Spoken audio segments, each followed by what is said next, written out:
Hello everyone, Rosaline Dom ကနေကြိုဆိုလိုက်ပါတယ်။ဒီနေ့ကတော့ Sapa Vlog ရဲ့ episode 3 vlog လေးပဲဖြစ်ပါတယ်။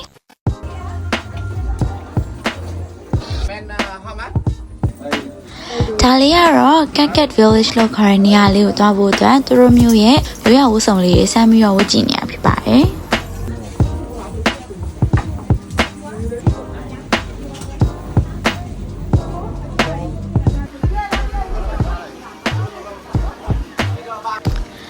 ရဲ့တိုင်းနာဝတ်စုံလေးကမြန်မာရဲ့တိုင်းနာဝတ်စုံအချို့နဲ့တော့တော်တော်လေးဆင်တယ်လို့ပြောလို့ရပါတယ်။အခုကတော့ Cat Village ကိုစပြီးတော့သွားနေပြီပဲဖြစ်ပါတယ်။အဲဒီရွာလေးကတောင်ကြီးကြားထဲမှာရှိရဆိုတော့အဲဒီကိုကားနဲ့တစ်ဆင့်သွားရတယ်။ပြီးတော့လေကတစ်လေးတွေဆင်းပြီးတော့သွားရတာပဲဖြစ်ပါတယ်။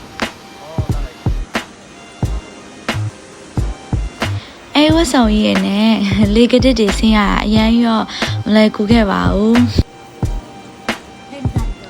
ဒါပေမဲ့အဲ့ရွာလေးကိုရောက်သွားတဲ့အချိန်မှာနေရာလေးကတော်တော်လေးကိုလှပြီးတော့ရာဒီဥတုကလည်းတော်တော်လေးနေလို့ကောင်းတယ်ပေါ့နော်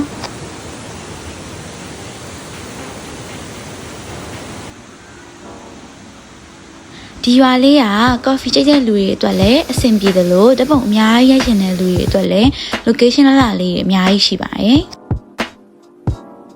ဒုတိယသွားခဲ့တဲ့နေရာလေးကတော့ Moana Cafe ပဲဖြစ်ပါတယ်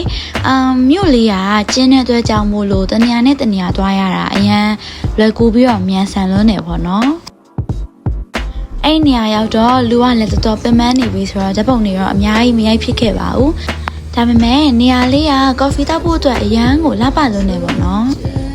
တတိယသွားခဲ့တဲ့နေရာလေးကတော့လာဒိုဟော့ပေါ့ဆိုင်လေးပဲဖြစ်ပါတယ်ပြထားဖြတ်သွားတာမြင်ရတဲ့အတွက်ကြောင့်မို့လို့နာမည်ကြီးရပေါ့နော်အစကမြူရီအုပ်နေရနာမည်မရဘူးထင်ခဲ့ရဒါပေမဲ့နောက်ဆုံးတော့မြင်လိုက်ရပါတယ်ညကျတော့တငယ်ချင်းနဲ့ street food tour လေးလုပ်ခဲ့ပါသေးရဲ့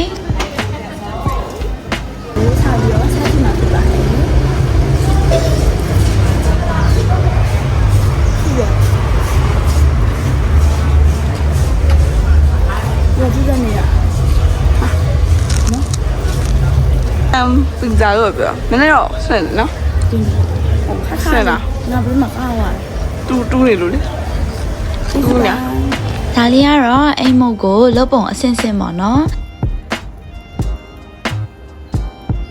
ဒီလိုမျိုးရာသီဥတုအေးအေးလေးရမှာမုတ်ပူပူလေးနွေးနွေးလေးရစားရတဲ့ခံစားချက်ကစင်ကူနိုင်ငံမှာလုံးဝမရနိုင်ပါဘူးတချို့နေရာတွေမှာဆိုရင်ဒီလိုမျိုးမြူရီဆိုင်နေရတဲ့ကြောင့်မို့ဘေးပတ်ဝန်းကျင်အောင်တေချာမမြင်ရဘူးပေါ့နော်ဒီလိုနဲ့တနေ့ကုန်အပြင်နေသွားပြီးအချိန်နေကုန်ခဲ့ပြီးတော့ညကျတော့မော်တော်ဘိုက်စီးပြီးတော့ပြန်ကြတာပဲဖြစ်ပါတယ်